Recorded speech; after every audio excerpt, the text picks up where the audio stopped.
there's a report coming out next week for Open UK, and this is a distillation of the report that I have in there. So yes, fundamentally, we are at a transformative time. There is a huge shock to open source, and those fundamental points, it's the chaining together of low-severity CVEs, which has uncovered crazy attack paths that humans have never discovered, no new class of bugs, but a whole new class of exploitability. And realistically, absolutely, the latest version is how we stay on top of vulnerabilities. But in critical national infrastructure, large organizations, there are ancient bits of code all over the place. And that really is some of the greatest risk. So what does this mean for open source? Well, first of all, this crossroads. Open source is the greatest meritocracy. We can contribute into the commons for free and have the marketing effect of the quality and the adoption of our code dictate how well or how widely it is used. But we're at a point of inflection. This is a shock, as I say, and there's a risk here that we actually lose the soul of open source if we deviate from those core principles that we know and love, including openness.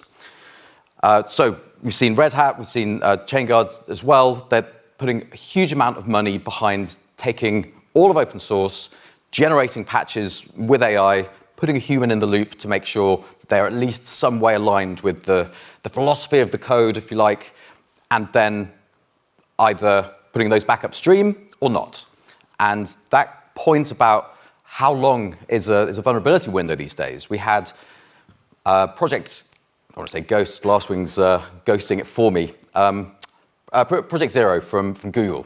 They established a 90-day vulnerability reporting window, which times out, and then the vulnerability is then disclosed publicly. So responsible disclosure. This changed the industry. This gave us a standard, and it ensured that bug reports and vulnerabilities were taken more seriously by maintainers. That window for Glasswing is 30 days, and even that's a bit of a nonsense, because foundational models of Mythos context can find these vulnerabilities, these very simple prompts, running on massive amounts of compute, extremely expensive to run, but they can pull the whole context of an application or a code base in and then operate on it all in memory, which is a really foundational shift from before. But if you put a good harness around DeepSeek, you get the same vulnerabilities. So the cat is already out of the bag. And I think from the marketing perspective, it was accused of being very good marketing. And the idea that, well, it's found vulnerabilities, we can patch them and move forward. It is that chaining of vulnerabilities which really is the extra bit of innovation on the side of this. So this point about the time collapsing between discoverability and exploitation, this entire piece is automated. If you have a local GPU farm running DeepSeek with a good harness, then you're already here. This is already happening. And it's patch hygiene, which is so boring. I've been trying to sell this as a supply chain security consultant for the last 10 years with variable success. It takes an enlightened stakeholder who wants to preemptively fix a problem class that their CISO probably doesn't really care about too much. How do you safely ingest, asset graph, build and deploy open source across an organization? Third-party code risk, not really that sexy. But the entire point, these patches that are being generated upstream must come into your organization on Rails, rebuild quickly, provenance and attestation of veracity for build pipeline, revalidated at runtime. I mean, none of that stuff is particularly engaging or interesting. But we've just been putting open source code in and running whatever we found on the internet in production systems. And if we can't ingest patches at speed, that 0 day is actually it's a -0, tending towards things getting attacked before there's even CVEs. There is a huge dearth of CVE reporting now. We know that NVD is overwhelmed. CVE correlation is a difficult job to do in the first place for a vulnerability assessment team. And a lot of CVEs and things that we've reported do not get CVEs. They just get patched and pushed because the urgency and the speed that people are worried about these vulnerabilities being exploited at is changing behavior. Now, that has a deleterious effect on the scanners because the number of critical CVEs running in production is a board-level metric in many organizations. If the scanners are not lit up red because there's no CVEs theoretically, what is the commercial incentive for individuals to actually take half of their week to go and patch something? So, interesting sort of dichotomy. we're potentially, again, in a shock period that will collapse and we will return to some normalcy when everyone has access to frontier-level models in 6 to 9 months. Probably open source, running on a MacBook, but right now it is a seminal time. Quick shout out to OSRAMP, Open Source Risk and Asset Management. This is how ControlPlane fixed this for our customers. We've been doing this for banks for years. Agentic remediation. It's all very well to have this fast ingestion, but first-party code is also a problem. So at the point that you have access to any models, you scan your internal code, and then you push stuff back to the beginning of the pipeline. It's unsexy, but it is the foundation upon which fast patching, therefore remediation, is based. The question that we're getting a lot at the moment is, where do I plug in Glasswing? Anywhere you like, as long as you've got end-to-end attestation and understanding so that you can unpick what has happened afterwards, which is a regulatory requirement in many cases. So, the end of buyer beware. The wider problem here is that we've also got this wave of regulation. The CRA, we don't know how this is going to play into how open source is now being patched by these large organizations who have the capacity to run thousands of agents at the same time, put hundreds of people into actually checking these things. Where will that liability lie? There's a report coming out from LF next week, which essentially says no one's really thinking about this still, and we're close to the time that this will be enforced by the European Union. I think buyer beware slightly from that perspective. This may also drive commercial incentives for people to pay maintainers, which is sort of part of the original intention, as well as sort of anti-botnet issues that we saw with Mirai back in the day.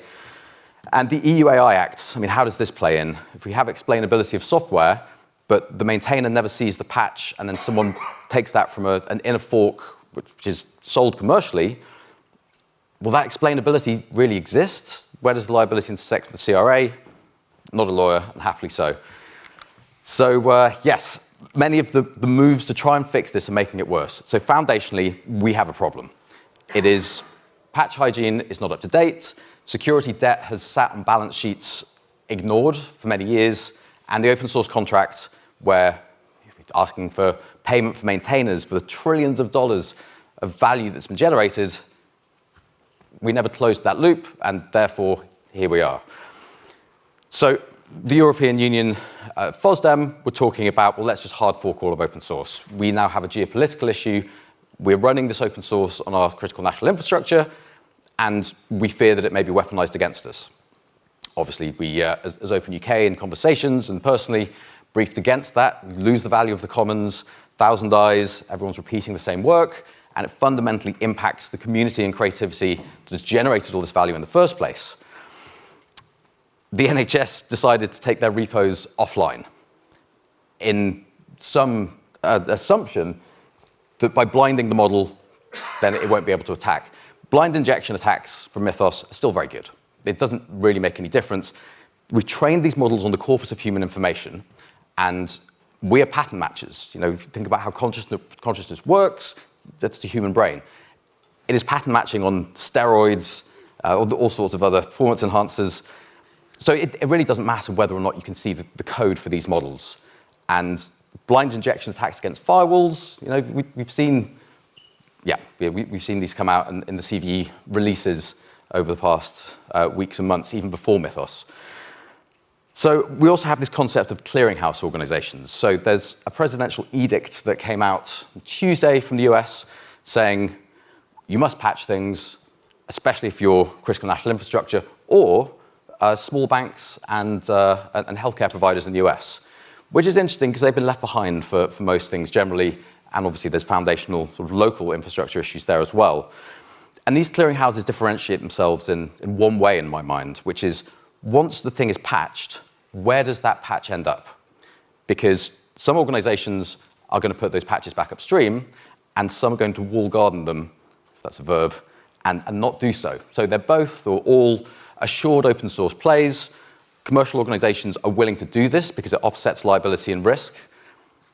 But if those patches don't make it back upstream, then what's going to happen to the commons? Are we going to have to redo this work? Ultimately, this becomes a question at some point of just churning through tokens. And a foundational model provider may want to tell you, just run $10,000 worth of Mythos on every pull request. Realistically, we know how to do this. We have static analysis, we have dynamic tooling to do this. We can't throw away what we know just in order to keep up with the latest shiny, but there's definitely a place for it, especially when it comes to chaining together these vulnerabilities in first-party code behind our firewall. We need to pay attention to that as well. But then fundamentally, this question of who is going to reciprocate the maintainers? Will we even have open source if we fracture to this point? So the risk here, of course, is that we accept this shock and we fundamentally change the model of open source and how we engage with it. If everybody is inner sourcing out of fear, fundamentally that value and the commons, the greatest meritocracy, evaporates and we lose incentives. One of my colleagues uttered the immortal phrase, Mythos will not fix bad DevSecOps.